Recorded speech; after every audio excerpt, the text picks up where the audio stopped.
Le millionnaire suivit l'employé et la vit sous un pont avec ses enfants. L'aîné révéla tout. Richard Dubois remarquait depuis 3 semaines quelque chose qu'il ne savait comment nommer. Ce n'était pas une chose concrète, pas une erreur en cuisine, ni une tache sur les sols, ni une plainte, ni un retard. C'était quelque chose en Louise, quelque chose qui s'en allait d'elle, comme la lumière s'en va d'une bougie quand quelqu'un laisse la fenêtre ouverte, doucement, sans bruit, sans que personne ne le remarque, jusqu'à ce que la flamme ne soit presque plus là. Les mains furent la première chose.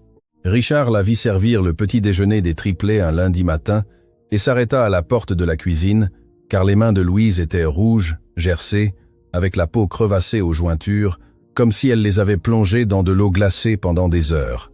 Elle servit les 3 assiettes de fruits avec la même précision que d'habitude. La banane coupée en rondelles pour Sébastien, la pomme en dés pour Jacques, la mangue sans pépins pour Émilie, mais ses mains tremblaient en posant la cuillère, et ses doigts se refermaient avec la rigidité de quelque chose qui fait mal.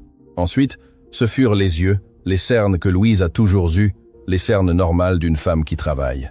Depuis 6 heures du matin, ils étaient devenus quelque chose de différent, quelque chose de plus profond, de plus sombre, de la couleur d'un hématome qui ne guérit pas. Les yeux eux-mêmes s'enfoncèrent dans le visage comme si le crâne absorbait ce qui restait d'elle.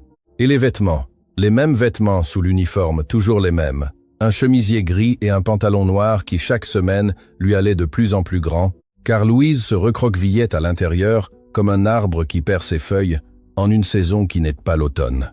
Richard ne dit rien, non pas parce que cela ne l'importait pas, mais parce qu'il ne savait pas quoi dire.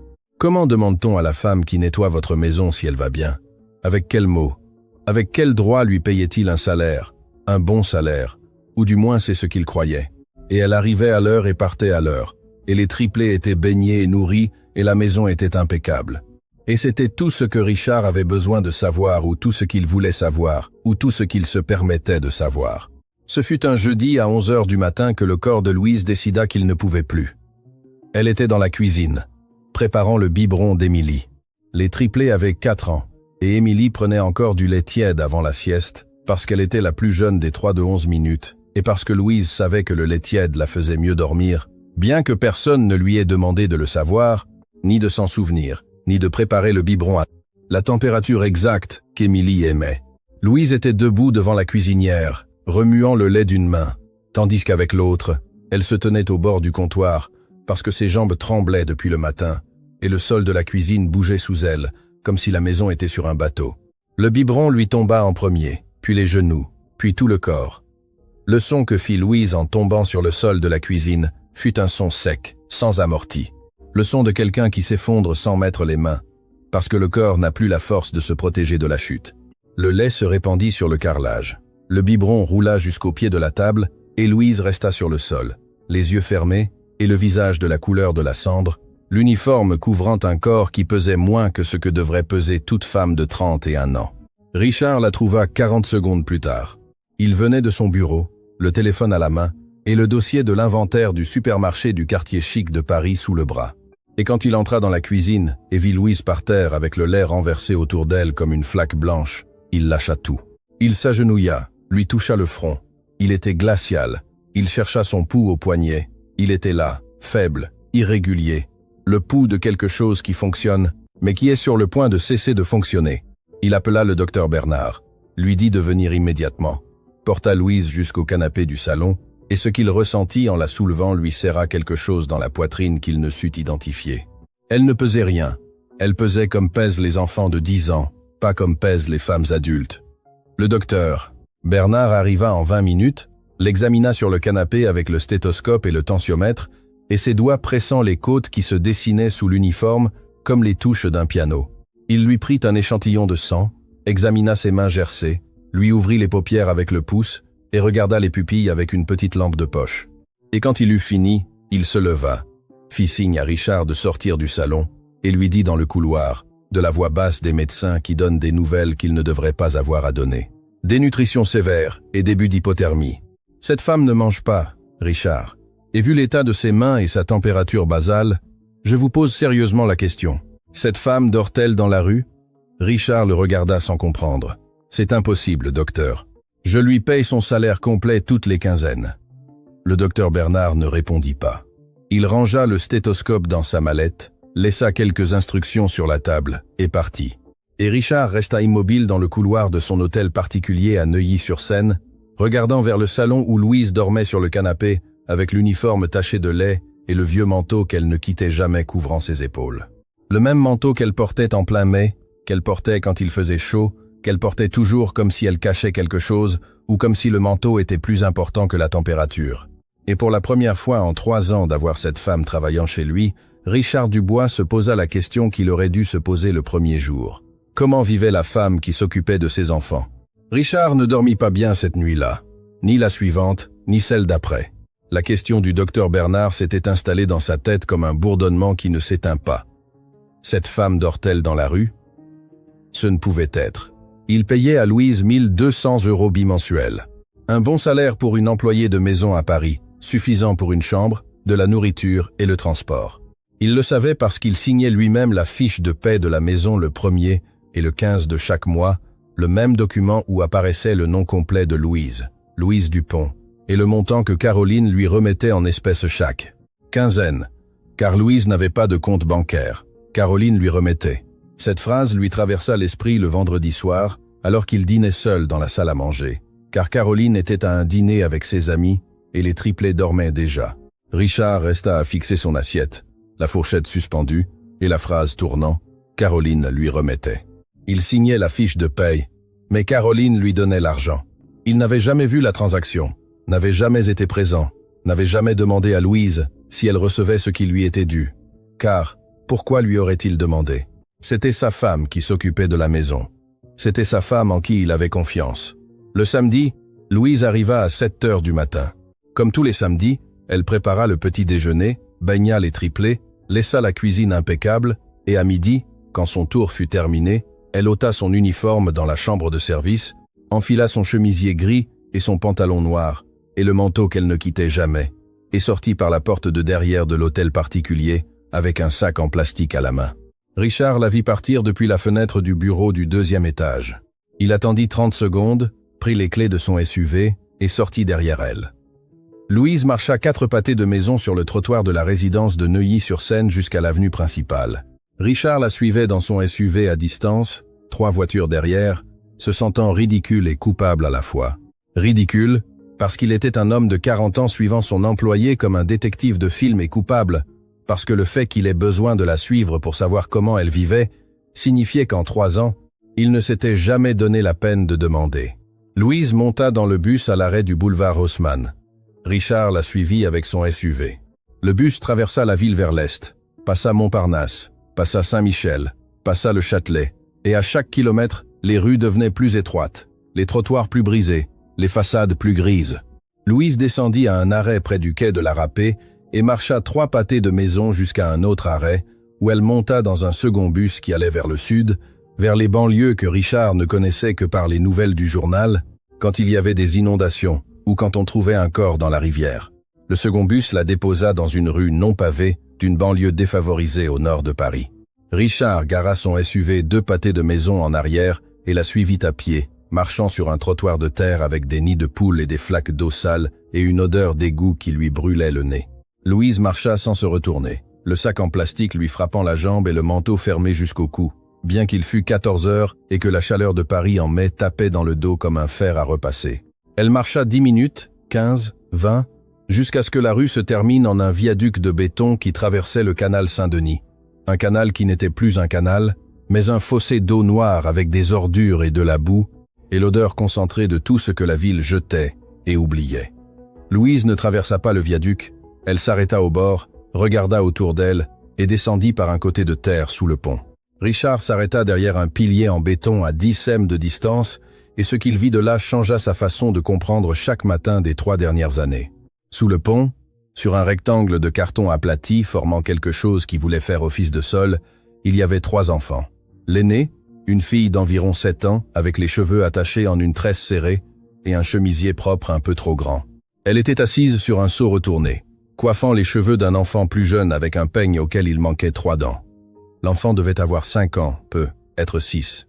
Et il était assis contre le mur de béton du pont, un cahier ouvert sur les genoux et un crayon court, sans pointe, avec lequel il écrivait quelque chose avec la concentration de quelqu'un qui fait la tâche la plus importante du monde. Et dans un coin, à l'intérieur d'une boîte en carton tapissée de feuilles de journal, dormait un bébé couvert d'un manteau. Un manteau, Richard le reconnut avant de comprendre ce que cela signifiait. C'était le même manteau. Le même manteau que Louise portait chaque jour à l'hôtel particulier. Le manteau qu'elle ne quittait jamais. Le manteau que tout le monde à la maison considérait comme une bizarrerie inoffensive de l'employé. Louise et son manteau. Même en mai, elle ne l'enlève pas. Le manteau qui, le jour, couvrait les épaules de Louise pendant qu'elle nettoyait les sols et préparait les biberons et baignait les triplets. La nuit, couvrait le corps d'un bébé qui dormait dans une boîte en carton sous un pont. Les enfants virent Louise et coururent vers elle. Les deux aînés, la fille lâcha le peigne. Le garçon ferma le cahier. Coururent avec la vitesse des enfants qui attendent depuis des heures et qui, en voyant la personne qu'ils attendent, ne peuvent se contenir. Louise s'accroupit et les serra tous les deux en même temps. Une étreinte serrée, affamée.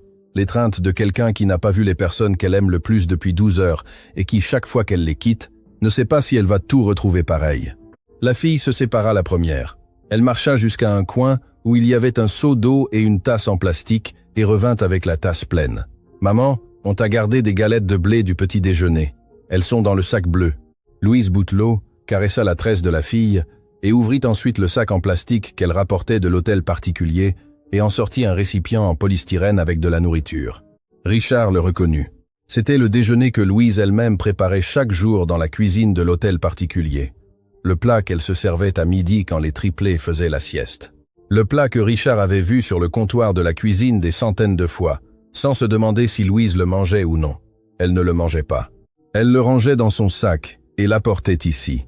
Louise ouvrit le récipient, sortit une cuillère et commença à donner à manger aux garçons du cahier d'abord, puis à la fille, cuillère par cuillère, leur répartissant la nourriture avec la précision de quelqu'un qui sait exactement combien chacun mange et combien il faut en laisser pour que cela suffise. Et elle ne mangea pas, ne porta pas la cuillère à sa bouche une seule fois. Elle coupa les galettes que la fille avait gardées du petit déjeuner, des galettes froides et dures qui avaient passé le milieu de la journée dans un sac en plastique sous un pont, et les trempa dans le bouillon du ragoût pour les ramollir et en donna une à chacun. Et quand les deux enfants eurent fini de manger, Louise marcha jusqu'à la boîte en carton, souleva le bébé avec précaution pour ne pas le réveiller, le berça contre sa poitrine et avec la cuillère lui donna les restes du bouillon. De petites cuillerées de celles que l'on donne à un bébé qui commence tout juste à manger des solides, de petites cuillerées que le bébé recevait à moitié endormi, les yeux fermés et la bouche s'ouvrant par réflexe. Richard était debout derrière le pilier, la main sur le béton et la mâchoire si serrée qu'il avait mal aux dents. Ce qu'il voyait n'était pas une scène de pauvreté. C'était un système organisé de survie qui fonctionnait avec la précision de quelque chose qui s'était répété maintes fois. Les galettes gardées, l'eau dans le seau, la nourriture répartie dans l'ordre, le bébé en dernier. Un système que Louise avait construit pour maintenir en vie 3 enfants sous un pont, tout en travaillant 12 heures par jour à nettoyer un hôtel particulier où il y avait en abondance tout ce qui leur manquait. Et alors Richard regarda les détails qui lui firent plus mal que la faim, et plus que la boîte en carton, et plus que le manteau. Il regarda les vêtements des enfants, propres, pas neufs, pas beaux, mais propres. Le chemisier de la fille avait une pièce cousue à la main au coude. Le pantalon du garçon était rapiécé au genou. Les vêtements du bébé étaient minuscules et décolorés, mais ils étaient propres et secs. Quelqu'un lavait ses vêtements, quelqu'un les étendait, les séchait, les pliait. Quelqu'un maintenait la dignité de 3 enfants qui vivaient dans la rue comme s'ils vivaient dans une maison. Il regarda vers le coin, près du mur du pont. Il y avait un sac en tissu avec des livres à l'intérieur. Les dos dépassaient, usés, avec les coins pliés, mais rangés par taille. Il y avait une trousse de crayons ouverte avec 3 crayons courts et un taille-crayon. Il y avait un plastique transparent étendu sur les cartons pour les protéger de l'humidité. Il y avait un seau avec un couvercle où il gardait probablement les galettes pour que les rats ne les mangent pas. Louise nourrissait ses enfants avec la nourriture qu'elle ne mangeait pas. Elle leur donnait son manteau pour qu'ils dorment. Elle lavait leurs vêtements quelque part que Richard ne pouvait imaginer. Elle gardait leurs livres organisés et leurs crayons prêts et leurs devoirs à jour. Elle vivait sous un pont et maintenait la structure d'un foyer, là où il n'y avait pas de foyer. Et elle arrivait chaque matin à 7 heures à l'hôtel particulier de Neuilly-sur-Seine, l'uniforme repassé et le sourire timide et les mains gercées par le lavage des vêtements à l'eau froide. Et personne, ni Richard, ni Caroline, ni le docteur, ni personne, ne s'était demandé d'où elle venait, ni où elle allait. Richard s'appuya contre le pilier, ferma les yeux et ressentit quelque chose qui n'avait pas de nom, mais qui ressemblait à la honte, multipliée par 3 ans de n'avoir pas demandé, multipliée par chaque petit déjeuner que Louise servait, pendant que ses enfants mangeaient des galettes froides, multipliée par chaque nuit où il dormait dans des draps en coton égyptien, pendant qu'un bébé dormait dans une boîte en carton, couvert par le manteau de sa mère. Il ouvrit les yeux, s'essuya le visage avec la main, et quand il allait faire un pas en avant, la fille à la tresse le vit. Elle le vit, debout derrière le pilier, avec des vêtements qui n'appartenaient pas à ce quartier, et un visage qui n'appartenait pas à ce monde. Et ses yeux, des yeux sombres, fermes, sérieux, d'une manière qui ne correspondait pas à ses 7 ans. Ils se fixèrent sur lui avec le regard de quelqu'un qui reconnaît une menace, avant qu'elle ne se déclare. La fille se leva, se plaça devant ses frères, et regarda Richard sans cligner des yeux, attendant, les poings serrés et la tresse tendue, et la posture d'une fille qui a appris que les étrangers qui apparaissent près de votre maison, même si votre maison est sous un pont, n'apportent jamais rien de bon. Louise le vit 3 secondes après que Sophie. Elle était assise sur les cartons avec Mathieu dans les bras, lui donnant les dernières petites cuillerées de bouillon quand elle sentit le changement dans le corps de sa fille, la rigidité, la posture, les poings. Et elle leva les yeux vers où Sophie regardait. Et quand elle vit Richard Dubois debout derrière le pilier du viaduc avec sa chemise de ville et ses chaussures en cuir et son visage d'homme qui vient de voir quelque chose qu'il ne peut pas traiter, la couleur lui quitta le visage, comme l'eau s'en va par un drain. Elle se leva des cartons avec. Mathieu toujours dans les bras. Le bébé se réveilla avec le mouvement et commença à faire un son doux. Pas un cri, mais une plainte. La plainte d'un enfant d'1 an et demi, qui était endormi, et qui perçoit maintenant que quelque chose a changé dans le corps de sa mère. La tension, le tremblement, le cœur battant si fort que le bébé pouvait le sentir contre son oreille. « Monsieur », dit Louise. Et le mot sortit brisé, coupé en 2 par la peur. La peur totale de quelqu'un qui vient de perdre la seule chose qui lui restait. Le secret qui maintenait tout. « Monsieur, s'il vous plaît, ne me renvoyez pas. Je sais que j'aurais dû vous le dire. Je sais que j'aurais dû dire que j'ai des enfants et que je vis. Que nous vivons. » Sa voix se brisa. Les larmes commencèrent à couler, mais elle ne les essuya pas car elle avait Mathieu dans un bras et l'autre main, elle la tendit en avant, comme si elle pouvait arrêter d'une paume ouverte ce qui était sur le point d'arriver. Si vous savez que je vis ainsi, vous allez penser que je suis une mauvaise mère, que je ne peux pas prendre soin de vos enfants si je ne peux pas prendre soin des miens. Et j'ai besoin de ce travail, monsieur. Ce travail est la seule chose que j'ai. Si vous me l'enlevez, nous n'avons rien. Rien. Richard ne répondit pas. Non pas parce qu'il ne voulait pas, mais parce qu'il ne pouvait pas.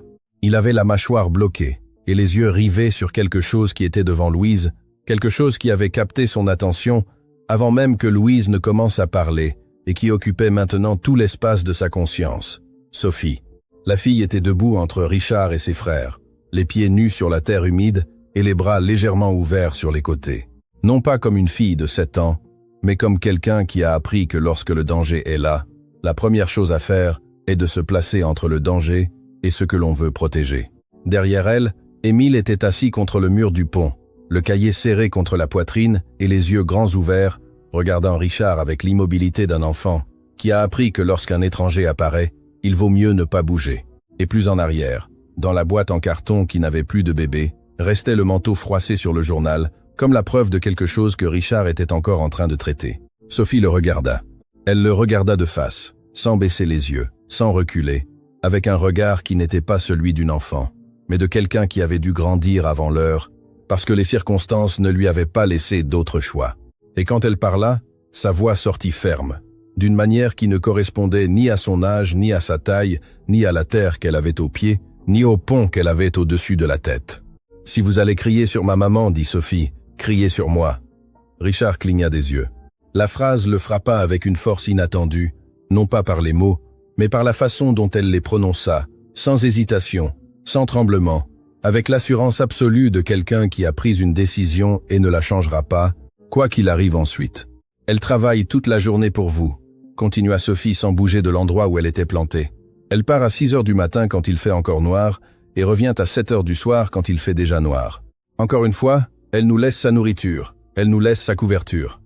La fille désigna le manteau dans la boîte sans se retourner, car se retourner signifierait cesser de regarder Richard. Et Sophie n'allait pas cesser de le regarder. Elle ne dort pas. Je l'entends la nuit. Elle se couche quand nous nous endormons et se lève avant que nous ne nous réveillions. Elle se couche sur le carton sans rien dessus parce que tout ce qu'elle a, elle nous le donne. Louise fit un pas en avant avec Mathieu dans les bras. « Sophie, tais-toi, ma fille. Ne parlez pas comme ça, monsieur. »« Non, maman, » dit Sophie sans se retourner. « Tu me dis toujours de me taire, de ne rien dire, de supporter, mais je ne vais pas me taire. » La fille regarda Richard à nouveau. Les larmes avaient commencé à couler, mais sa voix ne tremblait pas, comme si les larmes et la voix étaient deux choses séparées qui pouvaient fonctionner en même temps sans que l'une n'affecte l'autre. « Ma maman n'est pas méchante, monsieur. Les méchants sont ceux qui l'ont chassée de l'autre maison. Ma maman payait son loyer tous les mois. Elle n'a jamais rien dû. Mais il y a 3 mois, l'argent ne lui suffisait plus, et le propriétaire nous a mis dehors. Il nous a mis dehors avec mes frères, avec le bébé. Et ma maman a cherché une autre chambre. Mais elle n'avait pas assez parce que son argent est devenu petit, monsieur. Son argent est devenu petit d'un mois à l'autre, et elle ne sait pas pourquoi. » Richard sentit quelque chose bouger dans sa poitrine. Un mouvement froid, lourd, comme une pierre qui se déplace au fond d'une rivière. « Que veux-tu dire par son argent est devenu petit ?» Sophie le regarda, les yeux humides mais fermes. « Ma maman gagnait 1200 €. Je le sais parce qu'elle m'a appris à compter l'argent. Elle dit que les femmes doivent toujours savoir combien elles sont payées pour que personne ne les trompe. Il y a 3 mois, elle a commencé à gagner 600, la moitié, du jour au lendemain. » Le froid dans la poitrine de Richard se transforma en quelque chose de plus lourd, quelque chose qui n'était pas froid, mais l'ombre d'un soupçon qu'il ne voulait pas encore regarder en face. « Ta maman t'a dit pourquoi ils ont baissé son salaire ?»« Ma maman ne parle pas de ça, » dit Sophie. « Ma maman ne parle de rien qui la fasse pleurer devant nous. Mais je l'ai entendu parler au téléphone avec ma tante un soir. Elle a dit que la dame de la maison lui avait dit qu'à partir de maintenant, elle allait la payer moins, et que quand ma maman a demandé pourquoi, la dame lui a dit que, si elle se plaignait, elle la virerait, et dirait à monsieur qu'elle était une voleuse. » Richard ferma les yeux. Il les ferma avec la force de quelqu'un qui a besoin d'un moment d'obscurité pour traiter quelque chose de trop lumineux et de trop terrible en même temps. Caroline, la dame de la maison, c'était Caroline, sa femme. La femme avec qui il dormait chaque nuit et déjeunait chaque matin et avec qui il était marié depuis 8 ans, avait réduit le salaire de Louise de moitié, sans le lui dire, s'était empoché la différence. Et quand Louise essaya de parler, elle la menaça de licenciement et de l'accuser de vol. Et le résultat de cette décision était devant lui. 3 enfants vivant sous un pont, une femme s'évanouissant de faim dans sa cuisine, et un bébé dormant dans une boîte en carton couvert par le manteau, que sa mère ne quittait pas le jour parce que si elle l'enlevait, son fils n'aurait rien pour se couvrir la nuit. Il ouvrit les yeux, regarda Sophie, regarda Émile, qui était toujours assis contre le mur avec le cahier serré contre la poitrine, et parla à l'enfant d'une voix douce de quelqu'un qui essaye de ne pas effrayer quelqu'un qui est déjà effrayé. « Je peux voir ton cahier ?» Émile regarda Sophie. Sophie le regarda et, d'un mouvement de tête presque imperceptible, une permission silencieuse entre frères qui ont leur propre langage, le langage des enfants qui ont appris à communiquer sans mots, car les mots attirent parfois des problèmes. Émile se leva du mur, marcha 3 pas jusqu'à Richard et lui tendit le cahier à 2 mains. Richard l'ouvrit. Sur la première page, d'une écriture de femme, d'une écriture de mère, était écrit au feutre bleu « Étudie, mon amour. Un jour, nous aurons une vraie maison. » Et en dessous, d'une écriture d'enfant. D'une écriture tremblante et maladroite d'un enfant de 5 ans qui ne maîtrise pas encore les courbes des lettres, était écrit avec le crayon sans pointe. « Je veux être docteur pour soigner ma maman. » Richard ferma le cahier, le ferma doucement des 2 mains et le rendit à Émile. Et quand l'enfant le prit et le serra à nouveau contre sa poitrine, Richard se tourna vers le canal pour que personne ne voie son visage. Mais Sophie le vit, et Louise le vit.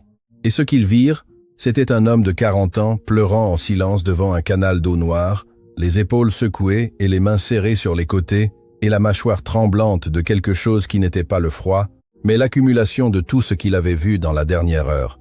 Les cartons, la boîte, le manteau, la nourriture répartie, les livres organisés, le crayon sans pointe, les 9 mots du cahier d'un enfant de 5 ans qui voulait être docteur pour soigner la femme qui se tuait pour le maintenir en vie. Richard s'essuya le visage avec la manche de sa chemise, se retourna, marcha jusqu'à Louise et sans rien dire, enleva son manteau. Pas le manteau de Louise, mais le sien, de Marc, en laine, qui coûtait ce que Louise ne gagnait pas en 1 mois. et le posa sur ses épaules avec la délicatesse de quelqu'un qui fait le premier geste correct.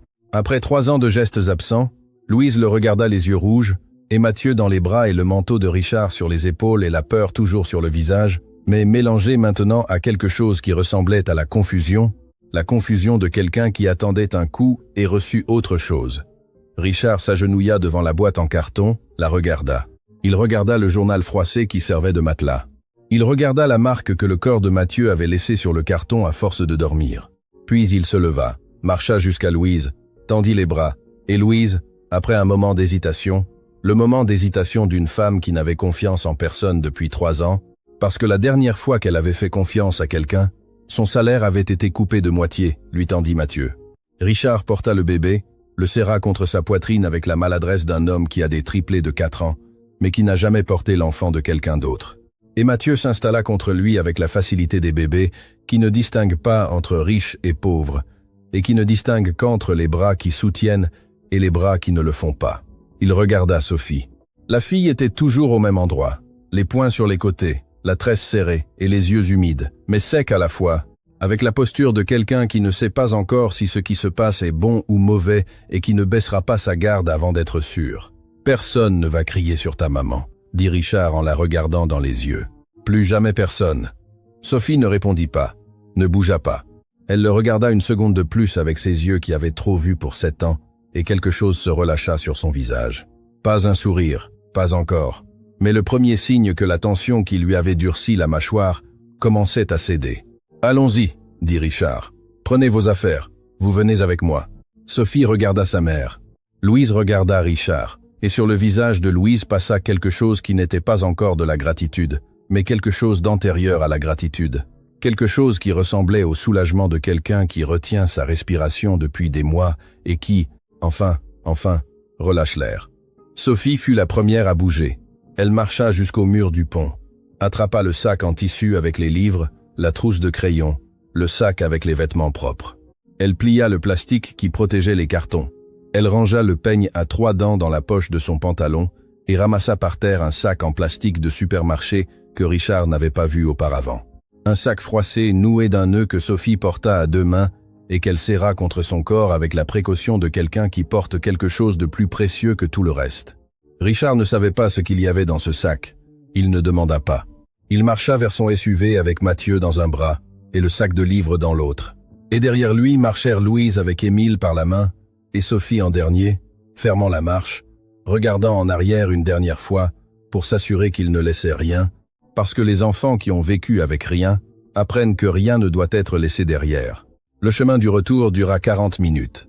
40 minutes pendant lesquelles Richard conduisit son SUV dans les mêmes rues que Louise parcourait 2 fois par jour en bus, les rues non pavées du quartier populaire au nord de Paris, puis le quai de la Râpée, puis le centre, puis les avenues arborées de l'ouest, et à chaque kilomètre que le SUV avançait vers Neuilly-sur-Seine, le contraste devenait plus obscène.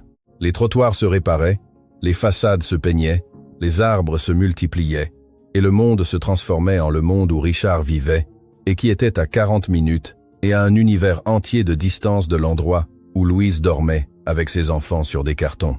Louise était assise sur le siège passager avant, Mathieu endormi dans ses bras et le regard fixé sur la route, sans parler, avec la posture de quelqu'un qui ne sait pas encore si ce qui se passe est réel ou si elle va se réveiller sous le pont avec le journal collé à la joue et le son du Canal Sail comme réveil. À l'arrière, Émile était assis avec le cahier sur les genoux et le visage collé à la fenêtre, regardant les maisons qui passaient avec des yeux grands comme des assiettes. Parce qu'un enfant de 5 ans qui dort sous un pont ne sait pas qu'il existe des maisons avec jardin et garage et des murs peints en blanc.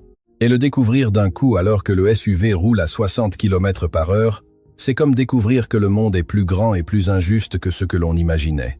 Et Sophie était assise derrière Richard en silence avec le sac de course sur les genoux et les mains sur le sac et le regard droit devant elle, sans voir les maisons, sans voir les jardins, sans voir rien de ce qu'Émile voyait avec étonnement, parce que Sophie avait 7 ans, mais le regard de quelqu'un qui a cessé de s'émerveiller du monde, le jour où un homme a frappé à la porte de la chambre où ils vivaient, et leur a dit qu'ils avaient 24 heures pour partir. « Depuis combien de temps vivez-vous là ?» demanda Richard sans quitter la route des yeux. Louise ne répondit pas. Elle serra Mathieu contre sa poitrine et regarda par la fenêtre. Et le silence qu'elle laissa fut le silence d'une femme qui ne sait pas comment dire ce qu'elle a à dire, parce que le dire à voix haute le rend plus réel. 3 mois, dit Sophie depuis le siège arrière. 87 jours. Je les compte. Richard ajusta le rétroviseur pour voir la fille. Tu les comptes? Chaque soir avant de dormir, je fais une marque sur le mur du pont avec une pierre, dit Sophie, avec la naturalité de quelqu'un qui explique quelque chose qu'elle fait tous les jours, comme se brosser les dents ou se coiffer. Sauf que ce qu'elle faisait tous les jours, c'était compter les jours qu'elle passait à vivre dans la rue. Ma maman ne le sait pas. Je le fais quand elle dort. Sophie, dit Louise à voix basse sans se retourner. 87 marques, maman. 87 jours à dormir sur des cartons. Le silence qui suivit occupa tout le SUV. Richard serra le volant. Sophie continua à parler, non pas parce que quelqu'un le lui demandait, mais parce qu'elle s'était tue pendant 87 jours et que la digue avait cédé, et que l'eau sortait avec la force de tout ce qu'elle contenait. Avant, nous vivions dans une chambre dans le quartier de la Goutte d'Or, dit Sophie. C'était petit, mais il y avait une porte avec une clé et une cuisinière, et une salle de bain que nous partagions avec les voisins. Ma maman payait 320 € par mois. Cela nous suffisait. Il n'y avait pas d'excédent, mais cela nous suffisait. Maman achetait un poulet le dimanche, et il nous durait jusqu'au mercredi. Du jeudi au samedi, nous mangions des haricots avec des galettes de blé, et le dimanche, encore du poulet. Richard l'écoutait. Il écoutait la comptabilité d'une fille de 7 ans qui savait exactement combien coûtait la chambre, combien coûtait le poulet, combien de jours durait la nourriture. Parce que dans les familles où l'argent ne suffit pas, les enfants apprennent à compter avant d'apprendre à lire. Il y a 3 mois, ma maman est rentrée un vendredi avec moins d'argent, continua Sophie. Elle ne nous a pas dit pourquoi, mais cette semaine-là, il n'y a pas eu de poulet le dimanche ni le suivant. Et ensuite, le propriétaire de la chambre est venu 3 fois pour réclamer, et ma maman lui demandait du temps et il disait non. Et un soir, il est venu avec un serrurier et nous a mis nos affaires sur le trottoir. La nuit? Demanda Richard, la voix contenue. Il était environ 22 heures. Émile dormait déjà. Ma maman l'a porté d'une main et de l'autre. Elle a attrapé le sac de linge. J'ai pris les livres et le cahier d'Émile, le sac de papier. Mathieu était sur le dos de ma maman avec l'écharpe. Sophie fit une pause. Nous avons beaucoup marché cette nuit-là. Ma maman cherchait un endroit où il ne pleuvrait pas. Elle a trouvé le pont. Il y avait des cartons en dessous. Il n'y avait personne. Ma maman a posé Mathieu sur le carton. Elle nous a couverts avec le manteau et la couverture que nous avions pu prendre et s'est assise à côté de nous sans se coucher. Elle n'a pas dormi cette nuit-là, moi non plus. J'ai fait semblant de dormir, mais je l'ai vue assise, regardant le canal toute la nuit avec Mathieu dans les bras. Richard grilla un feu rouge. Il ne le vit pas. Il ne vit rien, sauf l'image que Sophie mettait dans sa tête. Une femme assise sur des cartons sous un pont la nuit, avec un bébé dans les bras, regardant un canal d'eau noire, sans dormir, sans pleurer, sans se plaindre, simplement assise dans l'obscurité, décidant que le lendemain, elle se lèverait et irait travailler dans un hôtel particulier où il y avait en abondance tout ce qui lui manquait. Les premières nuits, il a plu, dit Sophie. L'eau entrait par un côté du pont. Ma maman nous déplaçait tous de l'autre côté et mettait le plastique sur les cartons. Mais l'eau s'infiltrait par en dessous. Mathieu est tombé malade de la toux la 2e semaine. Ma maman l'a emmené à la pharmacie du coin et ils lui ont acheté un sirop avec le peu d'argent qu'il lui restait. Je lui mettais des linges humides sur le front comme ma maman m'avait appris. Émile se décolla de la fenêtre et regarda sa sœur. Sophie, ne parle pas des rats. Si, je vais en parler, dit Sophie. Une nuit, des rats sont venus, 2 gros. Ils se sont glissés sous les cartons cherchant les galettes. Ma maman les a effrayés avec un bâton, mais Émile n'a pas pu dormir cette nuit-là, ni la suivante, ni l'autre. Maintenant, il dort avec ses chaussures parce qu'il dit que les rats ne mordent pas les chaussures. Richard regarda Émile dans le rétroviseur. Le garçon avait la tête baissée et les mains serrant fortement le cahier et les pieds avec des chaussures. Les chaussures portées à l'intérieur du SUV, les chaussures qu'il n'enlevait même pas maintenant, serrées contre le sol. Ils arrivèrent à Neuilly-sur-Seine à 15h30. Richard gara le SUV dans le garage.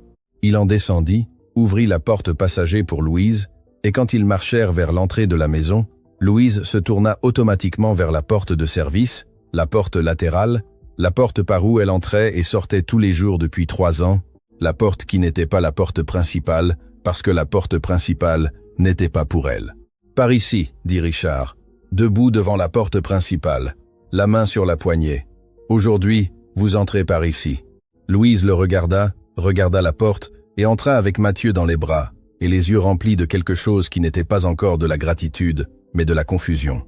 La confusion d'une femme qui, depuis 3 ans, utilise la porte de service et qui ne sait pas marcher par la porte principale d'une maison qu'elle connaît par cœur, mais qu'elle n'a jamais vue sous cet angle.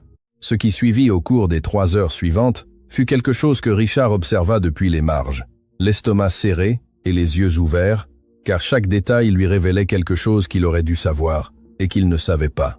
Louise baigna les 3 enfants dans la salle de bain de la chambre d'amis, un par un, avec l'eau chaude que les enfants touchèrent comme si c'était quelque chose d'extraordinaire. Émile mit ses mains sous le jet et regarda sa maman avec une expression que Richard n'oublierait jamais. L'expression d'un enfant de 5 ans découvrant que l'eau peut être chaude.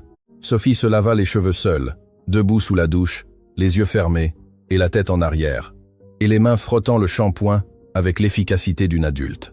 Parce que Sophie n'avait pas eu de shampoing, d'eau chaude, ni de douche depuis des mois, mais elle n'avait pas oublié comment faire, de la même manière qu'elle n'avait rien oublié de ce que sa mère lui avait appris. Et Mathieu pleura quand l'eau lui toucha le dos, non pas de douleur, mais de surprise. La surprise d'un bébé qui ne connaissait que l'eau froide du seau, et qui ne savait pas qu'une autre température existait. Louise leur mit des vêtements propres, les vêtements qu'elle avait dans le sac, les mêmes vêtements rapiécés et reprisés, mais propres, toujours propres. Richard demanda à Colette, l'autre employée qui venait le samedi, d'acheter de nouveaux vêtements pour les 3 enfants. Colette revint avec des sacs, et Sophie regarda les nouveaux vêtements sans les toucher, les mains sur les côtés, avec l'expression de quelqu'un qui ne sait pas si elle peut prendre ce qu'on lui offre, parce qu'on ne lui a jamais rien offert. « C'est pour toi », dit Richard. Sophie regarda sa mère. Louise acquiesça les yeux rouges, et Sophie prit le chemisier à 2 mains et le regarda comme on regarde les choses qui comptent, avec attention, avec soin, avec le sérieux d'une enfant qui sait ce que coûte chaque chose, parce qu'elle a vu sa mère compter des pièces dans l'obscurité sous un pont. Les triplés de Richard descendirent les escaliers à 16 heures, quand ils se réveillèrent de leur sieste. Sébastien fut le premier à les voir. Il s'arrêta sur la dernière marche. Il regarda les 3 enfants assis à la table de la cuisine, mangeant de la soupe chaude, et cria vers l'étage. Jacques, Émilie, descendez. Ce sont les enfants de Louise. Elle nous a toujours parlé d'eux. Et ils descendirent tous les 3 en courant, et s'assirent à table avec les enfants de Louise, et mangèrent ensemble, 6 enfants autour d'une table, avec des assiettes de soupe. Et Richard s'appuya contre le mur de la cuisine, regardant la scène la mâchoire serrée, parce que ces triplés savaient que Louise avait des enfants et lui non. Ces triplés de 4 ans en savaient plus sur la vie de la femme qui s'occupait d'eux que lui, qui signait la fiche de paye toutes les quinzaines. À 20 heures, les enfants de Louise s'endormirent dans la chambre d'amis. Émile s'endormit en 3 minutes, profondément enfoncé dans l'oreiller, avec une profondeur que seuls atteignent les enfants qui dorment depuis des mois sur du carton et qui découvrent soudain que les lits existent. Mathieu s'endormit dans les bras de Louise, dans un lit, sans boîte, sans journal, sans le froid du béton sous le carton. Mais Louise lui mit le manteau dessus, le vieux manteau usé, qui sentait l'hôtel particulier le jour et le pont la nuit. Elle le posa sur Mathieu, bien que la chambre fût tiède et que les couvertures fussent suffisantes, parce que le manteau n'était plus seulement un manteau, c'était la promesse que sa mère était proche. L'odeur de ce qui restait d'un foyer quand il n'y a plus de foyer. Sophie fut la dernière à se coucher. Elle se glissa dans le lit avec le sac de course à côté de l'oreiller. Louise lui dit de le laisser sur la table. Sophie dit non. Louise n'insista pas. Elle connaissait sa fille. Elle connaissait cet entêtement qui n'était pas de l'entêtement, mais un instinct de protection.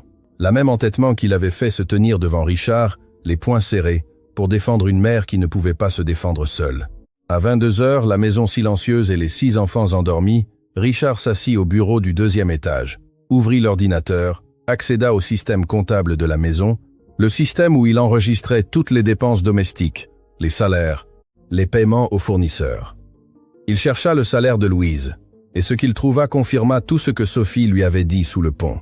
La fiche de paye indiquait 1 200 € bimensuels. C'était ce que Richard autorisait. C'était ce qui sortait de son compte. Mais quand il ouvrit le fichier des dépenses que Caroline administrait, le fichier des dépenses variables du foyer, qui incluait les achats au supermarché, le jardinier, la teinturerie et les paiements en espèces au personnel, il trouva quelque chose qui ne devrait pas être là. Un retrait bimensuel de 600 € sous la catégorie indemnité personnelle. Caroline O, au cours des 3 derniers mois. Caroline Dupont, 600 € bimensuels que Caroline se versait avec l'argent qu'elle prenait à Louise. Richard fit les calculs. 3 mois, 6 quinzaines, 600 € chacune, 3600 €.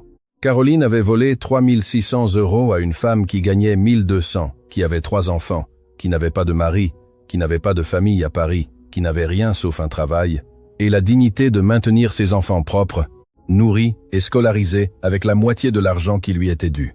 Et quand l'argent ne suffit plus pour la chambre, et que Louise fut expulsée avec ses 3 enfants dans la rue, Caroline continua de s'asseoir à la table de la salle à manger pour dîner avec Richard, comme si rien ne s'était passé. Elle continua de dépenser dans les restaurants, les sacs et les salons. Elle continua de vivre dans un hôtel particulier à Neuilly-sur-Seine, tandis que la femme qu'elle volait dormait sous un pont avec un bébé couvert par un manteau. Richard ferma l'ordinateur, éteignit la lampe et resta assis dans l'obscurité du bureau, les mains jointes et la mâchoire serrée, et la certitude que la femme qui dormait à 10 cm de lui dans la chambre principale n'était pas la femme avec qui il croyait être marié. À 2 heures du matin, il se leva pour un verre d'eau. Il descendit à la cuisine en silence, sans allumer les lumières, guidé par l'habitude de 3 ans dans la même maison.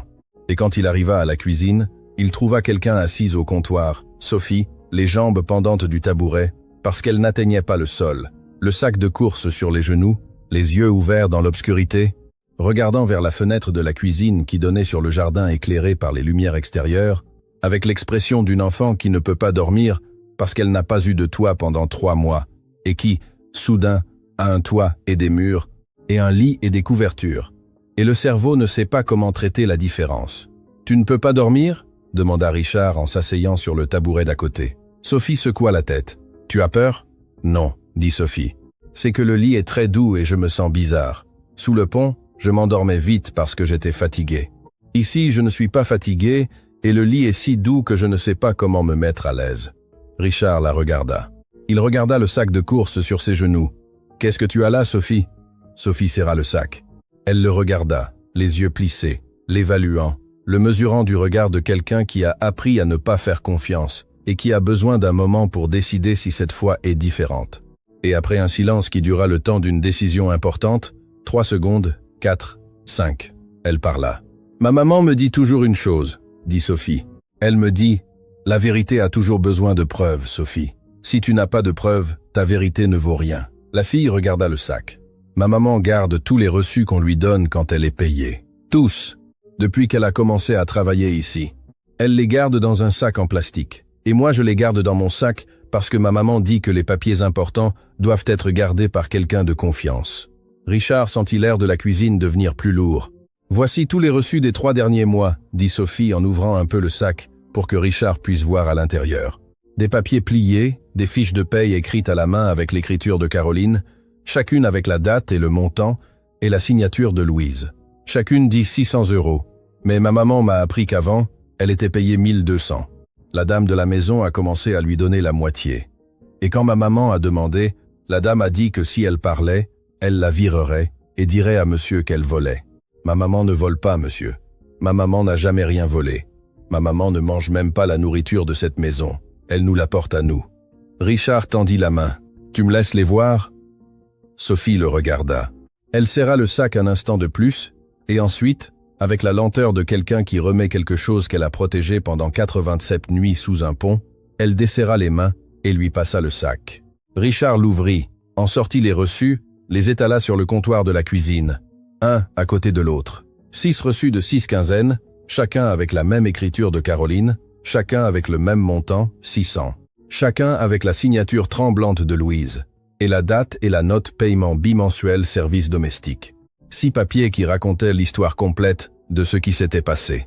Une femme riche avait volé à une femme pauvre la moitié de son salaire pendant 3 mois, et la femme pauvre n'avait rien dit parce que la femme riche l'avait menacée.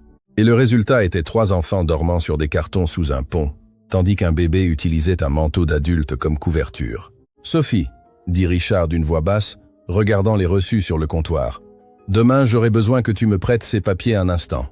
Je te les rendrai. Vous me le promettez ?» Richard la regarda.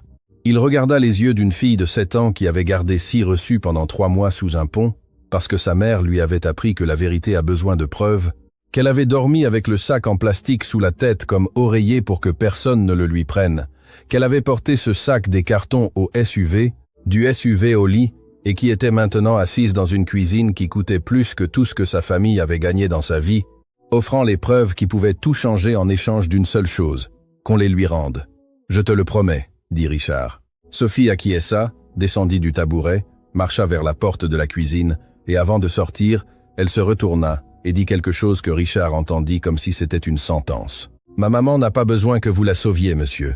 Ma maman nous a sauvés nous-mêmes, seuls. Ce dont ma maman a besoin, c'est que quelqu'un voie la vérité, et la vérité est dans ses papiers. » Elle marcha dans le couloir en silence, les pieds nus sur le carrelage froid, et le dos droit d'une enfant qui vient de remettre ce qu'elle avait de plus précieux, et disparut dans l'obscurité de la chambre d'amis, où sa mère et ses frères dormaient pour la première fois en 87 nuits sous un toit qui n'était pas en béton. Caroline descendit les escaliers le dimanche à 9 heures du matin avec sa robe de chambre en soie, les cheveux relevés en un chignon lâche et le visage sans maquillage de quelqu'un qui s'attend à trouver la cuisine vide, le café prêt et le journal sur le comptoir. Ce qu'elle trouva fut autre chose. Les 6 enfants étaient assis autour de la table de la cuisine, les triplés d'un côté, Sébastien, Jacques et Émilie, et les enfants de Louise de l'autre, Sophie, Émile et Mathieu, dans la chaise haute que Richard avait sortie du placard, car c'était la chaise haute qu'Émilie n'utilisait plus, et dont Mathieu avait besoin. Louise était debout près de la cuisinière, servant des œufs brouillés dans 6 assiettes avec la même précision que d'habitude, le même soin que d'habitude, sauf que cette fois-ci, elle ne servait pas 3 assiettes, mais 6. Et les 3 assiettes supplémentaires étaient pour ses propres enfants, qui, pour la première fois en 87 jours, prenaient leur petit déjeuner avec des œufs chauds à une table avec une nappe. Caroline s'arrêta à l'entrée de la cuisine. Son regard parcourut la scène avec la vitesse de quelqu'un qui est en train de traiter quelque chose qui n'était pas dans ses plans. Les enfants inconnus, les nouveaux vêtements, la chaise haute, les assiettes supplémentaires, Louise servant de la nourriture avec une expression que Caroline ne lui avait jamais vue. Non pas l'expression timide et baissée de toujours, mais quelque chose qui ressemblait à la tranquillité minimale et fragile d'une mère qui peut voir ses enfants manger chaud. « Qu'est-ce que c'est ?» dit Caroline d'une voix qui n'était pas encore un cri, mais qui avait déjà le tranchant de quelque chose qui était sur le point de l'être. « Bonjour Caroline », dit Richard depuis le comptoir où il prenait son café, le journal fermé et le regard fixé sur sa femme. « Ce sont les enfants de Louise. Ils vont rester ici. » Le silence dura 2 secondes. Puis Caroline traversa la cuisine en 3 pas et se posta devant Richard, les yeux brûlants et la voix montant en volume à chaque mot. « Que font ces enfants dans ma maison? Qui les a amenés? Qui a autorisé cela ?» Sébastien leva la tête de son assiette. « Papa les a amenés. »« Maman, ce sont les enfants de Louise. Elle nous parle toujours d'eux. Sophie est l'aînée, Émile est celui du cahier, et Mathieu est le bébé, n'est-ce pas, Louise ?» Louise ne répondit pas. Elle resta immobile près de la cuisinière, la poêle à la main et les yeux fixés sur le sol, car la présence de Caroline dans la cuisine activait le même réflexe qui s'activait depuis 3 mois chaque fois qu'elle était près d'elle. Le réflexe de se faire petite, de ne pas prendre de place, de disparaître. « Richard », dit Caroline, baissant la voix à un ton pire que le cri, parce que c'était le ton qu'elle utilisait quand elle calculait, quand elle mesurait, quand elle choisissait les mots comme des outils. « Je veux te parler au salon maintenant. » Richard posa son café sur le comptoir, se leva, marcha vers le salon. Caroline ferma la porte derrière eux et avant que Richard ne puisse s'asseoir, elle parlait avec la vitesse de quelqu'un qui a besoin de contrôler le récit avant qu'il ne lui échappe. « Je ne sais pas ce que cette femme t'a dit, ni quelle histoire elle t'a inventée, mais ces enfants ne peuvent pas rester ici. C'est notre maison, Richard, celle de notre famille. Ce n'est pas un refuge, ce n'est pas un abri pour les enfants de l'employé. Si Louise a des problèmes personnels, qu'elle les résolve. Nous la payons pour qu'elle travaille, pas pour qu'elle amène sa famille vivre avec nous. Combien la payons-nous, Caroline ?» demanda Richard. La question sortit, avec le calme de quelqu'un qui connaît déjà la réponse, et qui la pose non pour s'informer, mais pour observer la réaction de celui qui doit y répondre. Et la réaction fut exactement celle que Richard attendait. Un clignement minimal, presque imperceptible, qui dura un 10e de seconde, mais qui contenait tout. La surprise, le calcul, le recalibrage de quelqu'un qui vient de comprendre que la conversation ne va pas dans la direction qu'elle pensait. « 1 200 € bimensuels ?» dit Caroline, sans cligner des yeux à nouveau. « Ce que nous lui avons toujours payé. Et c'est ce que tu lui remets évidemment chaque quinzaine, les 1 200 € complets. » Où veux-tu en venir, Richard? Richard la regarda. Il la regarda avec le regard d'un homme qui a passé la nuit à vérifier des chiffres sur un ordinateur et a trouvé une colonne qui disait « Indemnité personnelle, Caroline O », et qui a maintenant besoin d'entendre le mensonge complet de la bouche de sa femme avant de le détruire avec la vérité. « Nulle part, » dit Richard. « Je veux juste que tu me confirmes que tu lui paies les 1200 € complets. »« Oui, Richard, les 1200 € complets. Satisfait ?» Richard acquiesça. Il ne dit rien de plus sur le sujet. Et ce silence calculé d'un homme qui a des preuves, mais qui choisit de ne pas les montrer encore, fut ce qui changea le ton de Caroline, parce que Caroline reconnaissait les silences, et savait que les silences de Richard étaient plus dangereux que ses mots. « Je veux que ces enfants partent aujourd'hui, » dit Caroline, changeant de stratégie, revenant à l'attaque directe. « Et je veux que Louise comprenne que son travail est de nettoyer cette maison, pas d'installer sa famille ici. Louise et ses enfants restent, » dit Richard. « S'ils restent, je pars. C'est ta décision. » Caroline le regarda. La menace du divorce était sa carte la plus forte. Elle l'avait toujours été dans chaque discussion, chaque désaccord. La possibilité de partir était l'arme que Caroline sortait quand elle avait besoin de gagner, car elle savait que Richard craignait la rupture, le scandale, le désordre d'une séparation. Mais cette fois, le visage de Richard ne changea pas. Il ne se crispa pas. Il n'hésita pas. Il ne baissa pas le regard, et cela la déstabilisa. « Je vais partir, Richard, et j'emmène les triplés. Tu n'emmèneras personne. Ce sont mes enfants, ce sont nos enfants, et aucun juge ne te donnera la garde quand il verra ce que tu as fait. » La phrase tomba dans le salon comme une pièce de monnaie sur une table en verre. Caroline resta immobile. Son visage changea. Elle passa de la stratégie à la peur en un instant, la peur rapide et aiguë de quelqu'un qui entend quelque chose qu'elle n'attendait pas, et qui a besoin de 3 secondes pour calculer ce que l'autre sait et ce qu'il devine. « Je ne sais pas de quoi tu parles, » dit Caroline, et pour la première fois sa voix n'était ni calculée ni froide, mais défensive. La voix de quelqu'un qui construit un mur avec des briques qu'il n'a pas encore. « Je crois que si. Tu sais, » dit Richard. Caroline serra la mâchoire, changea de posture, croisa les bras et lança ce qui lui restait. « Si tu insistes là-dessus, je vais appeler mon avocat et lui dire que l'employé nous a volés. J'ai de quoi le prouver. Je peux dire qu'il manquait des choses dans la maison, que de la nourriture disparaissait, que j'ai trouvé de l'argent en moins. Qui croira-t-on, Richard? Ta femme ou la bonne? » Le mot « bonne » sortit de la bouche de Caroline avec le même mépris qu'elle avait eu 3 mois auparavant, en disant à Louise que si elle se plaignait, elle l'accuserait de voleuse. Le même mépris qui lui avait permis de réduire son salaire de moitié sans perdre le sommeil. Le même mépris qui lui avait permis de dîner du homard dans un restaurant chic de Paris, tandis que la femme qu'elle volait dormait sous un pont avec un bébé dans une boîte en carton. « On croira les preuves, » dit Richard d'une voix ferme. « Et les preuves existent, Caroline. » Quelque chose se brisa sur le visage de Caroline. Ce ne fut pas une cassure visible. Ce fut quelque chose sous la surface, comme une fissure dans un mur qui ne se voit pas de l'extérieur, mais qui affaiblit toute la structure. Elle resta debout devant Richard, les bras croisés et la mâchoire serrée, et les yeux se déplaçant rapidement de gauche à droite, calculant, recalculant, cherchant une sortie qu'elle ne trouvait pas. « Tu commets une erreur », dit Caroline d'une voix qui voulait paraître menaçante, mais qui sonna plus fine, plus fragile. La voix de quelqu'un qui sait qu'il est en train de perdre et qui essaie de gagner du temps. Une erreur qui te coûtera cher. Elle se retourna, sortit du salon, monta les escaliers, et du 2e étage, sa voix descendit, avec la clarté de quelqu'un qui veut être entendu. « Louise, prends tes affaires et celles de tes enfants. Tu pars aujourd'hui, et si tu ne pars pas, demain mon avocat déposera une plainte pour vol. » Richard sortit du salon et marcha vers la cuisine. Ce qu'il trouva lui serra la poitrine avec la force d'un poing. Louise était en train de ranger des choses. Elle était à genoux sur le sol de la chambre de service, mettant les vêtements de ses enfants dans le sac en tissu, les mains tremblantes et les larmes lui coulant sur les mains.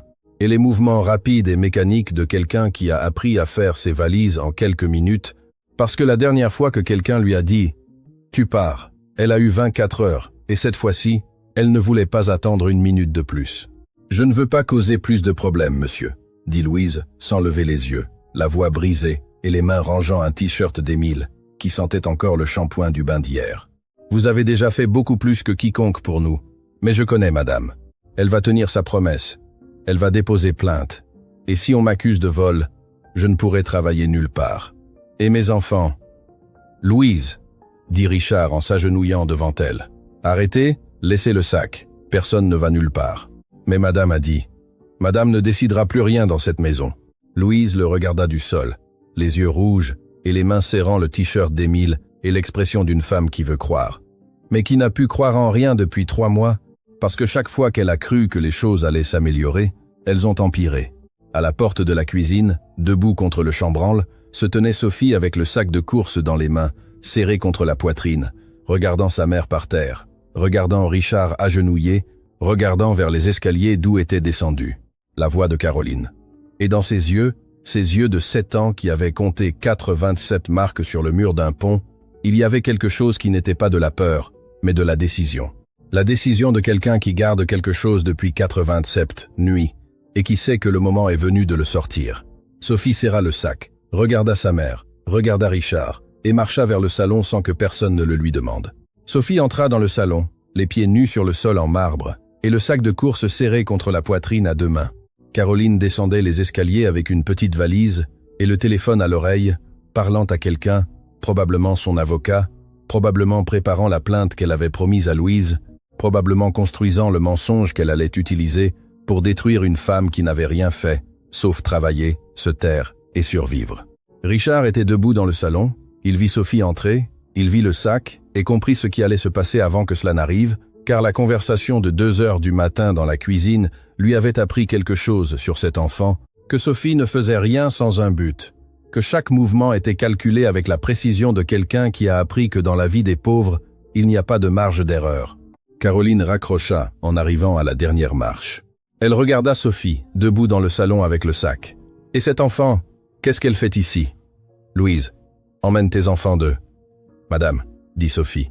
Le mot sortit de la bouche de la fille avec une clarté qui arrêta Caroline au milieu de sa phrase. Ce ne fut pas un cri, ce ne fut pas un défi. Ce fut la voix d'une enfant de 7 ans, qui avait répété ce moment 87 fois dans sa tête. Une fois pour chaque marque sur le mur du pont, une fois pour chaque nuit où elle serra le sac contre sa poitrine, se demandant si un jour elle pourrait l'ouvrir devant la bonne personne. Sophie marcha jusqu'à la table basse du salon, posa le sac sur la table, l'ouvrit, et commença à en sortir les reçus.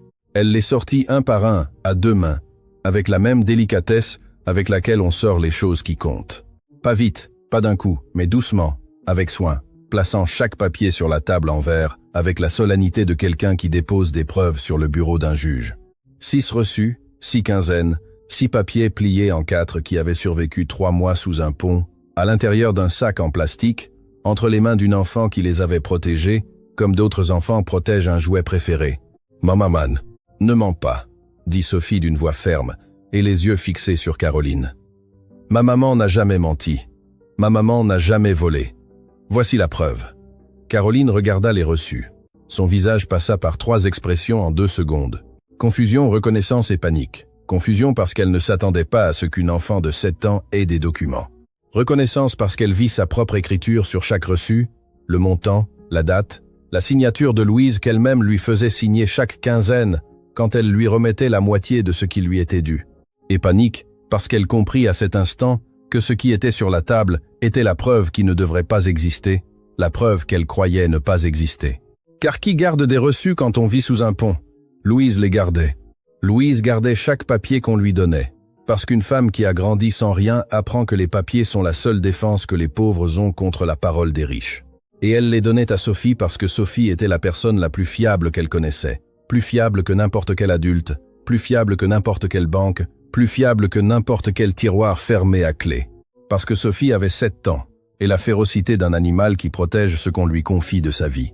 Caroline tendit la main vers les reçus, un mouvement rapide, instinctif, la main de quelqu'un qui veut faire disparaître les preuves avant qu'il ne soit trop tard. Mais Richard fut plus rapide. Il posa la main sur les papiers, avant que Caroline ne les touche, les ramassa de la table et sortit son téléphone de sa poche. Il photographia chacun d'eux, les 6, un par un, avec la date visible, avec le montant visible, avec l'écriture de Caroline visible, avec la signature de Louise visible. 6 photos qui furent enregistrées automatiquement dans le cloud et qui ne pouvaient plus être effacées, ni déchirées, ni niées. 3 600 €, dit Richard en rangeant son téléphone et en regardant Caroline avec un calme plus dévastateur que n'importe quel cri. 6 quinzaines, 600 € que tu lui as pris à chaque fois. 3 600 € que tu as volés à une femme qui gagne 1200, qui a 3 enfants, qui n'a pas de mari, qui n'a pas de famille, qui n'a rien, sauf ce travail. 3 600 € que tu as utilisés pour tes dîners chics et tes sacs et ton salon, pendant qu'elle dormait sous un pont avec un bébé dans une boîte en carton couvert d'un manteau parce qu'il n'avait pas de couverture. Caroline ne répondit pas. Elle avait la main toujours tendue vers la table, où il n'y avait plus de reçu, et la bouche entr'ouverte et les yeux se déplaçant entre Richard et Sophie, et la porte et les escaliers cherchant une sortie qui n'existait pas, parce que les sorties se ferment quand la vérité a des preuves. Et quand elle t'a demandé pourquoi, continua Richard, tu l'as menacée. Tu lui as dit que si elle parlait, tu la virais et me dirais qu'elle volait. Tu lui as fermé la bouche avec la peur. Tu lui as laissé le choix entre se taire et rester dans la rue ou parler et perdre son travail. Et elle s'est tue. Elle s'est tue pendant 3 mois. Elle s'est tue pendant que ses enfants dormaient sur des cartons et mangeaient des galettes froides. Elle s'est tue en s'évanouissant de faim dans ma cuisine, en servant le biberon à ma fille.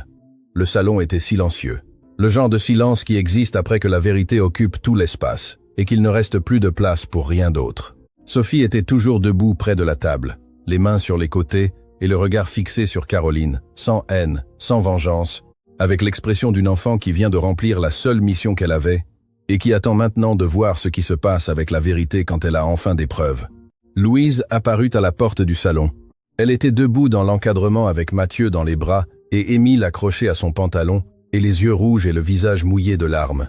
Parce qu'elle avait tout entendu de la cuisine, chaque mot de Sophie, chaque chiffre de Richard, chaque silence de Caroline, et ce qu'elle avait sur le visage n'était ni de la honte ni de la peur, mais quelque chose que Louise ne s'était pas permis de ressentir en 3 mois, le sentiment que quelqu'un la voyait. Caroline regarda Louise. Elle regarda la femme à qui elle avait volé 3 600 €, debout à la porte avec un bébé dans les bras et un enfant accroché à sa jambe, et les vêtements propres qui avaient toujours été propres, et la dignité qui avait toujours été intacte. Et ce qui traversa le visage de Caroline ne fut pas du repentir. Ce fut la gêne de quelqu'un qui se voit reflété dans les yeux de la personne qui l'a blessé et qui ne peut soutenir le regard. « Demain, mon avocat vient, » dit Richard. « Tu vas rendre chaque euro, et tu vas signer ce que tu as à signer. Cette nuit, tu pars. » Caroline monta les escaliers sans répondre, fit 2 valises, appela un taxi et sortit de l'hôtel particulier de Neuilly-sur-Seine à 11 h du matin, un dimanche, par la même porte par laquelle elle était entrée 8 ans auparavant, sauf que cette fois-ci, personne ne l'accompagna à la porte, personne ne porta ses valises, et personne ne lui dit au revoir. Les triplés ne comprirent pas pourquoi leur maman était partie avec des valises. Richard leur dit que maman avait besoin de quelques jours de repos. Sébastien demanda si Louise et les enfants allaient rester. Richard dit oui. Et Sébastien prit Émile par la main et le tira vers le salon et lui dit « Viens, je te montre mes voitures », avec la naturalité d'un enfant de 4 ans pour qui les choses sont simples. Les gens qui restent sont les gens qui comptent. Les 6 enfants se réunirent dans le salon cet après-midi-là. Les triplés montrèrent à Émile les jouets qu'ils avaient, et Émile les regardait avec la même expression qu'il avait eue en regardant l'eau chaude, l'expression de quelqu'un qui découvre qu'il existe des choses que d'autres enfants tiennent pour acquises. Sophie s'assit sur le canapé avec Émilie sur ses genoux et lui lut une histoire avec la patience d'une enfant qui lit des histoires à ses frères depuis des années et qui ne distingue pas entre ses propres frères et sœurs et ceux empruntés. Et Mathieu rampa sur le sol du salon, poursuivant une balle que Jacques lui roulait encore et encore. Et chaque fois que Mathieu l'attrapait, Jacques applaudissait. Et Mathieu riait de ce rire de bébé qui remplit les maisons de quelque chose que les meubles et les rideaux et les sols en marbre ne peuvent pas remplir. Richard les regarda depuis la porte du salon. 6 enfants, 3 qui avaient tout et 3 qui n'avaient rien, jouant ensemble sur le sol comme si la différence n'existait pas. Parce que pour les enfants, la différence n'existe pas. La différence est une invention des adultes que les enfants n'ont pas encore appris à voir. Cette nuit-là, quand les 6 étaient endormis, Richard descendit à la cuisine. Louise était là, assise sur le même tabouret où Sophie s'était assise la nuit précédente, les mains sur le comptoir et les yeux regardant le jardin par la fenêtre et le manteau plié sur ses jambes. Parce que Mathieu était déjà endormi dans un lit et n'avait plus besoin du manteau. Mais Louise le gardait sur ses genoux quand même, comme on garde les choses qui ne servent plus à ce à quoi elles servaient, mais qui signifient trop pour les lâcher. Richard s'assit à côté d'elle, ne parla pas. Louise ne parla pas, et le silence qu'ils partagèrent fut le premier silence en 3 ans qui n'était pas rempli de choses que l'un ne savait pas et que l'autre ne pouvait pas dire. C'était un silence propre, Le silence de deux personnes qui sont enfin du même côté de la vérité. 8 mois plus tard, dans une rue tranquille du quartier de la Goutte d'Or, le même quartier où Louise vivait avant que Caroline ne lui coupe le salaire et que son monde s'effondre. Il y avait une petite maison avec une porte bleue et une fenêtre qui donnait sur un patio où il y avait de la place pour un étendoir et un pot de basilic et rien d'autre, mais qui pour Louise et ses enfants était plus grande que n'importe quel hôtel particulier parce qu'elle était à eux. Richard paya le loyer des 6 premiers mois et la rénovation complète. Peinture, plomberie, une nouvelle cuisinière. Un chauffe-eau pour qu'Émile n'ait plus jamais à découvrir que l'eau chaude existe. Louise lui dit qu'elle ne pouvait pas accepter. Richard lui dit que ce n'était pas un cadeau, mais une dette. La dette d'un homme qui signa des fiches de paie pendant 3 ans sans vérifier que l'argent arrivait là où il devait arriver. Louise accepta à condition que, une fois stabilisée, elle payerait le loyer elle-même. Richard accepta la condition, sachant que Louise la tiendrait parce que Louise tenait toujours parole. C'était quelque chose qu'il avait appris trop tard et qu'il n'allait pas oublier. Sophie entra à l'école des triplés en 3e année et au 2e mois, elle était la meilleure élève de la classe. L'enseignante dit à Richard lors de la réunion parents-professeurs que Sophie avait quelque chose qu'elle n'avait pas vu en 30 ans d'enseignement, une discipline qui ne venait pas de la pression, mais de la conviction. La conviction d'une enfant qui avait appris sous un pont qu'étudier était la différence entre la boîte en carton et la maison avec une porte bleue. Les vendredis, Sophie allait à l'hôtel particulier de Neuilly-sur-Seine avec les triplés et les 5, faisaient leurs devoirs ensemble à la table de la salle à manger. Et Sophie expliquait les divisions à Jacques avec la patience d'une maîtresse et l'autorité de quelqu'un qui sait que la connaissance est la seule chose que personne ne peut vous enlever. Émile avait une trousse complète de 24 crayons de couleur que Richard lui avait offert le premier jour d'école. Il les avait organisés par teinte, chaude d'un côté, froide de l'autre, avec la même obsession de l'ordre qu'il avait quand il rangeait ses 3 crayons sans pointe sous le pont. Le vieux cahier était toujours rangé. Louise ne l'a pas jeté. Elle l'a mis sur l'étagère du salon à côté d'une photo des 3 enfants. Ouvert à la première page où l'on pouvait encore lire son écriture au feutre bleu, « Étudie, mon amour ». Un jour, nous aurons une vraie maison. Et en dessous avec l'écriture d'Émile, qui n'était plus tremblante, mais ferme. Parce qu'un enfant qui écrit tous les jours à un bureau améliore son écriture de la même manière qu'un muscle qui est exercé se renforce. Nous avons déjà une vraie maison, maman. Mathieu dormait dans un lit en bois que Richard avait acheté dans un magasin de meubles du quai de la Râpée. Il avait des draps propres, un petit oreiller, et un mobile d'étoiles qu'Émile lui avait fabriqué avec du carton et de la laine. Mais toutes les nuits, sans exception, Louise lui mettait le manteau dessus. Le même vieux manteau usé, qui n'avait plus besoin de couvrir personne, car il y avait maintenant des couvertures et un toit et des murs. Louise le mettait quand même. Parfois, elle restait un instant la main sur le manteau, regardant Mathieu dormir.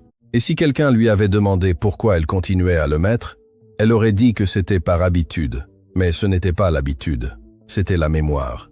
La mémoire de 87 nuits où ce manteau avait été la seule chose qui séparait son fils du froid, et l'acte de le poser doucement, lentement, des 2 mains lissant le tissu sur le corps du bébé, était la façon qu'avait Louise de se rappeler d'où il venait, pour ne jamais oublier ce que cela avait coûté d'arriver jusqu'ici. Richard allait toutes les semaines avec les triplés. Les 6 enfants jouaient dans le patio de la Maison Bleue, avec la même naturalité qu'ils avaient joué le premier jour dans le salon de l'hôtel particulier, sans distinguer, sans mesurer, sans calculer qui avait plus et qui avait moins, parce que les enfants ne naissent pas avec cette calculatrice et ne l'acquièrent que lorsque les adultes l'installent. Sébastien apprit à Émile à faire du vélo sur le trottoir du quartier. Émilie et Sophie inventèrent une langue secrète que seules elles comprenaient. Jacques faisait des grimaces à Mathieu, jusqu'à ce que le bébé rit de ce rire qui remplissait tout le patio. Et Louise continuait à travailler à l'hôtel particulier, non pas parce qu'elle n'avait pas le choix, mais parce qu'elle le voulait. Elle arrivait à Sept, partait à 6h. Richard lui avait ajusté l'horaire pour qu'elle puisse aller chercher ses enfants à l'école, et les triplés la recevaient chaque matin avec la même joie que d'habitude, parce que pour eux, Louise n'était pas l'employée, mais la personne qui s'occupait d'eux, qui leur coupait les fruits comme chacun les aimait, qui savait qu'Émilie avait besoin de lait tiède, et que Jacques avait peur des abeilles, et que Sébastien ne mangeait rien de vert, à moins que Louise ne le coupe si petit qu'on ne le voit pas. Louise savait tout de ses enfants. Elle l'a toujours su. La différence était que maintenant quelqu'un d'autre le savait aussi. Dans le bureau du 2e étage de l'hôtel particulier, dans le tiroir où Richard rangeait autrefois les factures des supermarchés et les contrats avec les fournisseurs, Il y avait maintenant un objet qui n'appartenait à aucune catégorie comptable. C'était une petite boîte en carton, aplatie, au coin plié, et avec une tache d'humidité sur un côté, et le journal froissé toujours collé au fond. La boîte où Mathieu avait dormi 87 nuits sous un pont sur le canal Saint-Denis. Richard l'avait rapporté du pont le jour où il était revenu chercher les choses qui restaient, l'avait nettoyé, rangé, et avait collé sur le couvercle intérieur une photographie que Louise lui avait envoyée par téléphone un dimanche. Les 6 enfants assis dans le patio de la Maison Bleue, les jambes pendantes du muret bas et les bras autour des épaules de ceux qui étaient à côté. Sophie à une extrémité avec son visage sérieux et Mathieu à l'autre sur les genoux de Sébastien. Et les 4 du milieu souriant du sourire des enfants qui ne savent pas qu'ils sont photographiés et qui, par conséquent, souriant vraiment. Sous la photo, de son écriture, Richard écrivit « Pour ne jamais oublier ce que je n'ai pas vu ».